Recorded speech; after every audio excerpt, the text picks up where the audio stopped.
બોટાદમાં આગામી સ્થાનિક સ્વરાજ્યની ચૂંટણી અને આચારસંહિતાના અમલીકરણને પગલે જિલ્લા પોલીસ એક્શન મોડમાં આવી છે। ડીવાયએસપી મહર્ષિ રાવલ અને પોલીસ કાફલા દ્વારા શહેરમાં ફૂટ પેટ્રોલિંગ યોજી શાંતિપૂર્ણ માહોલ જાળવવા પ્રયાસ હાથ ધરાયો છે।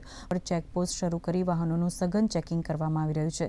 સાથે જ રીઢા ગુનેગારો વિરુદ્ધ પાસા અને તડીપાર જેવી કડક કાર્યવાહી કરાઈ રહી છે। ડીવાયએસપીએ નાગરિકોને કોઈપણ શંકાસ્પદ પ્રવૃત્તિ જણાય તો તરત જ પોલીસનો સંપર્ક કરવા અપીલ કરી છે।